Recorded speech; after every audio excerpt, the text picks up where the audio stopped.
نتوكل عليه ونعوذ بالله من شرور أنفسنا ومن سيئات أعمالنا من يهده الله فلا مضل له ومن يضلله فلا هادي له وأشهد أن لا إله إلا الله وحده لا شريك له وأشهد أن سيدنا ومولانا محمدا عبده ورسوله أما بعد فأعوذ بالله من الشيطان الرجيم بسم الله الرحمن الرحيم وآتوا النساء صدقاتهن نحلة وقوله تعالى في موضع آخر كل نفس ذائقة الموت وقال النبي صلى الله عليه وسلم عن أنس بن مالك رضي الله تعالى عنه قال قال رسول الله صلى الله عليه وسلم يتبع الميت ثلاثة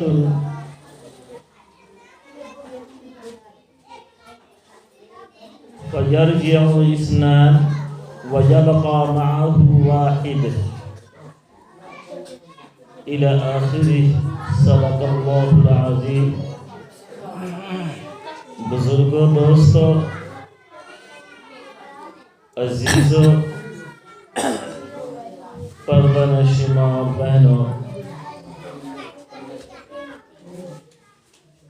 میں نے خطبہ کے اندر دو موضوع کی آیات کریمہ کو ملایا ہے.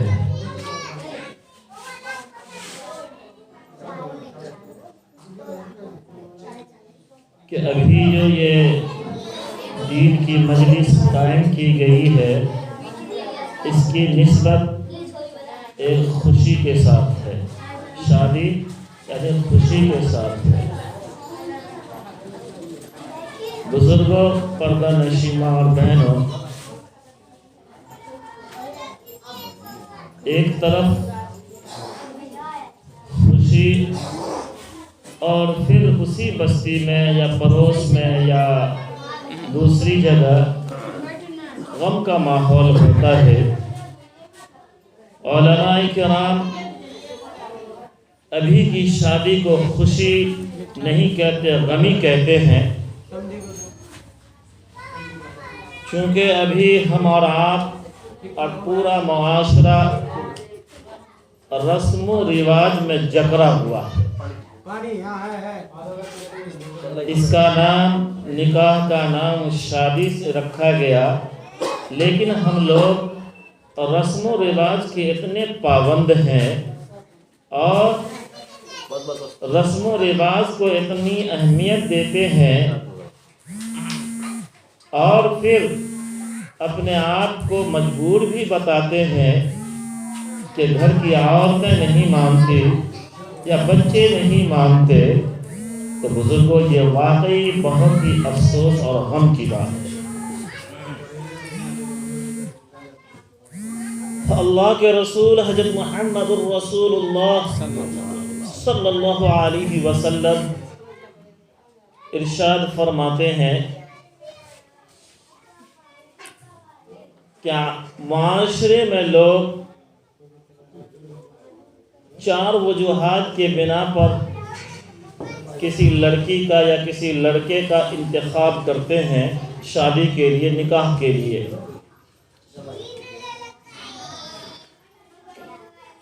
آپ صلی اللہ علیہ وسلم چاروں قسموں کو بیان فرماتے ہیں. پہلی چیز تو ہم لوگ دیکھتے ہیں خوبصورتی کو، دوسری چیز مالداری کو، پھر خاندانی کو، پھر دینداری کو. یہ آپ صلی اللہ علیہ وسلم کی حدیث کا مفہوم ہے. کہ 4 وجوہات کے بنا پر ہم لوگ لڑکا یا لڑکی کا انتخاب کرتے ہیں، لیکن یاد رکھو تم پہلی 3 چیزیں جو ہے مالداری، خوبصورتی، خاندانی، اسے اہمیت نہ دو۔ چوتھی چیز جو آپ صلی اللہ علیہ وسلم نے بیان فرمایا دینداری کو فوقیت دو۔ لیکن بزرگوں، ایک طرف تو ہمارے آقا و مولا حضرت محمد رسول اللہ صلی اللہ علیہ وسلم کے فرمان اور حدیث مبارکہ ہے، اور دوسری طرف بزرگوں اس کے برعکس ہم لوگوں کا قول اور فعل ہے، بالکل حدیث کے الٹا، برعکس الٹا۔ آپ صلی اللہ علیہ وسلم نے تو فرمایا کہ مالداری کو اہمیت نہ دو، خاندانی کو اہمیت نہ دو، خوبصورتی کو اہمیت نہ دو، دینداری کی اہمیت دو۔ اس میں بزرگوں اور دوستوں اللہ کے رسول حضرت محمد الرسول اللہ صلی اللہ علیہ وسلم بہت کچھ کہہ رہے ہیں۔ آپ کا ایک صفات ہے جوامع الکلم، جو بھی کلام کرتے تھے، جو بھی لفظ بولتے تھے وہ جامع ہوا کرتا تھا، اور اس کے کئی معنی نکلتے تھے، اس میں کئی حکمتیں ہوا کرتی تھیں۔ اور پھر علماء کرام اس حدیث کو کئی مثال سے ثابت کیے ہیں کہ واقعی دینداری کی فوقیت کا جو فرمان ہے آقا کا، اس میں کیا کیا بھید اور کیا کیا فوائد اور کیا کیا اچھائیاں بھری ہوئی ہیں، علماء کرام اس کو پھر تحریر فرمائے ہیں۔ اور ادنا سی بات ہے بزرگوں، باپ دیندار ہے بچے پہ اتنا اثر نہیں پڑتا، لیکن ماں دیندار ہے اگر گھر میں تو چاہے بیٹا ہو یا بیٹی ہو اثر لیتا ہے۔ ابھی کل کی بات ہے، چورا میل ہے بازی پور میں، چارہ بکری کا چارہ لینا تھا، وہاں پہنچے تو کہے کہ یہ ہے، یہ لے لیجئے۔ تو میں کہا کہ بھائی بکری یہ نہیں کھائے گی۔ بولتے بولتے وہ ایسا بولی بکرا نہیں کھائے گی، پھر فوراً وہ کہتی ہے سوری بکرا نہیں کھائے گا۔ اچھا اور بھی انداز، آپ لوگ بھی وہاں جاتے ہوں گے، ان کے بچے کے اندر دیکھیے، چونکہ وہ علم والی ہے، تعلیم یافتہ ہے، بھلے دنیا کی تعلیم ہے، لیکن اس کے لہجہ جو ہے، اس کے بولنے کا انداز اور تذکیر و تانیث مذکر مؤنث میں اتنا فرق کرتی ہے وہ، اور وہی چیز اس کے بچے کے بیٹا کے اندر بھی میں نے دیکھا۔ تو ماں ہوتی ہے، باپ دیندار ہیں، کمانے کے لیے یا دوسری ضروریات کے لیے گھر سے باہر رہتے ہیں۔ ماں بچے کا پہلا مکتب جو کہا گیا ماں کی گود، تو ماں اگر تعلیم یافتہ ہے، دیندار ہے، تو بزرگوں یقینی بات ہے یہ کہ چاہے بیٹا ہو یا بیٹی وہ دیندار بنے۔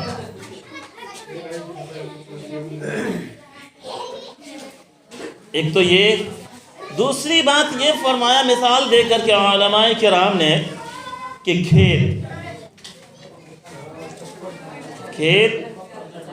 جیسی زمین ہوگی ویسے ہی اس میں سے غلہ نکلے گا، اور پھر اس غلے میں جو بالی، جسے ہم شیشہ کہتے ہیں، بالی نکلے گی، اب دانہ ہوگا۔ کھیت کے زرخیزی پر دار و مدار ہے کہ کتنا اچھا ہوگا۔ کھیت اگر اچھا ہے بزرگوں تو فصل بھی اچھا ہوگا، اناج بھی اچھا ہوگا، دانہ بھی اس کا اچھا ہوگا۔ ایسے ہی آپ صلی اللہ علیہ وسلم کے فرمان کا ایک مقصد اور مطلب یہ ہے کہ ماں اگر زرخیز ہے، ماں اگر دیندار ہے، ماں میں اگر اچھی صفات ہے، ماں میں اگر اچھی خصلت ہے، تو تمام چیزیں بچے بھی ویسے ہی نکلیں گے۔